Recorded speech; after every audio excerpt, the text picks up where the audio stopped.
الحمد لله وكفى والصلاة والسلام على من لا نبي بعده. أما بعد فأعوذ بالله من الشيطان الرجيم. بسم الله الرحمن الرحيم. كنتم خير أمة أخرجت للناس تأمرون بالمعروف وتنهون عن المنكر وتؤمنون بالله. محترم مسلمانان، الله رب العزت په موږ او تاسو باندې بې شمېره احسانات او انعامات دي. د ټولو نه غټ لوی نعمت الله رب العزت موږ او تاسو باندې دا کړی چې ایمان یې نصیب کړی دی. بیا په دې باندې شکر ادا کړو، خوشحاله شو چې الله رب العزت په آخري امت کې پیدا کړی یو. دا د الله رب العزت په موږ او تاسو باندې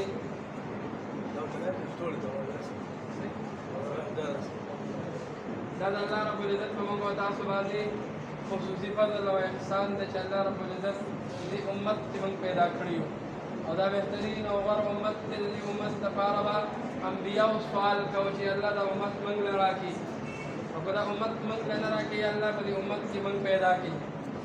بهترین امت دی او دا بهتروالی الله رب العزت صرف د دې محنت د وجې الله دې له ورکړی دی چې دا مسلمانان دی به د دین محنت کوي، دی به خلک دین ته رابلي، دی به کوڅه باندې ګرځي، دی به د رسول الله صلی الله علیه وسلم عظیم محنت چې د دې امت په ذمه باندې الله رب العزت یې کړی هغه به خپل مقصد ګڼي. نو الله غوړوالی هم صرف د دغه وجې دې امت له ورکړو. محترمو زندګي ژوند یې تېرېږي د صحابه کرامو په نقش قدم باندې د رسول الله صلی الله علیه وسلم په طرز زندګۍ باندې چلېدل پکار دی، خپل آخرت ته کتل پکار دی. او دغه رنګې کومه ذمه کومه ډیوټي چې الله زموږ استادو په ذمه باندې الله یې کړې ده، نو هغه خپل مقصد پېژندل پکار دی چې په دنیا کې په مخ د ځمکه باندې د الله زمانه څه مطالبه ده. د ټولو نه اوله مطالبه د ایمان ده، بیا د وروستو د ایمان باندې زندګۍ د تېرولو ده، بیا وروستو د رسول الله صلی الله علیه وسلم دا ټول د 30 کالو خواري او محنت چې الله هغه ته کومه ذمه داري حواله کړې وه، نو د هر مسلمان د هر فرد چې کوم دی دا ذمه داري او دا ډیوټي ده چې دی به چې د دین د محنت کار کوي، دی به د دعوت والا کار کوي. د مخکنو امتونو په شان کې به دا نه وي چې صرف خپل ځان سره بیکار وي، خپل عمل سره بیکار وي، خپل ذکر او عبادت سره بیکار وي. نه، د دې زمانې د هر مسلمان به دا ډیوټي وي چې د خپل عمل سره سره د بل مسلمان فکر سره بیکار وي. او بیا حدیث رسول الله صلی الله علیه وسلم او دا غوښتنې قرآن کې الله رب العزت چې دنو هم د دې ډېر زیات فضایل بیان کړي دي چې څوک بهترین هغه ده چې خلکو ته نفع رسوي، د خلکو اصلاح کوي، د خلکو خیر لټوي. د دې نه غټه اصلاح او د خیر لټول بل نشته چې خلک د جهنم د اور نه بچ شي.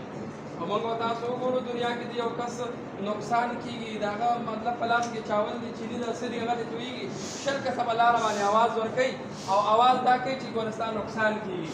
کوم کس موږ تاسو وینو یو کس د جهنم اور ته روان دی، د هغه مزد صحیح نه دی، د هغه کردار صحیح نه دی، د هغه اخلاق صحیح نه دي، د هغه عقیده صحیح نه ده، د هغه زندګي صحیح نه ده. موږ تاسو وینو او دغه رنګې خپل ژوند هم راته ښکاري چې زما دا عمل صحیح نه دی، نو لهذا موږ تاسو هغه ولې د جهنم د اور نه بچ کړو. نو محترمو موږ تاسو ځان سره د هغه موضوع پیدا کړو، د آخرت فکر پیدا کړو.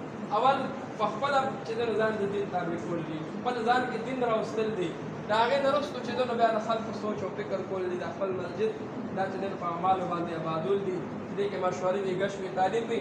ځکه چې کوم ځای کې اعمال نه کېږي نو بیا رسول الله صلی الله علیه وسلم فرمایي چې کله د دعوت محنت والا کار نه کېږي نو تاسو به دعاګانې غواړئ، زه به ستاسو دعاګانې نه قبلوم. تاسو باندې به بادشاهان ظالمان راځي، تاسو به د یو بل خلاف زما نه امداد غواړئ، زه به ستاسو امداد نه کوم. وجه سره د دعوت محنت چې موږ تاسو پرېښودی دی، کوشش وکړو خپل کورونو کې خپله هم موږ تاسو چې دی نو د دعوت محنت شروع کړو، خپله هم ووځو. دغه رنګې هره میاشت کې ډېلي چې دوی ځان 3 ورځو نه فارغه وو، د دنیا دا کارونه موږ سرته نه کړل، د ورځې تېرېږي، شپه تېره شي، میاشتې او کلونه تېر شو او د دنیا کارونه موږ سرته نه کړو.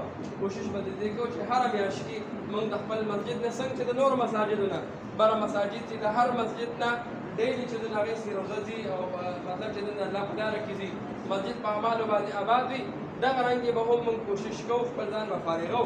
که موږ ځان نه فارغو بیا نه فارغو، نه خپل ځان به فارغو، د الله د دین محنت دا دین به زده کوو، دا محنت به زده کوو، د دې طریقې به زده کوو، خلک به دې ته راولو. نو د هغې لپاره چې دوی خپلې ارادې وکړئ. څوک چې دوی نقد سي روژې لپاره نیسي بیا دی 4 میاشتې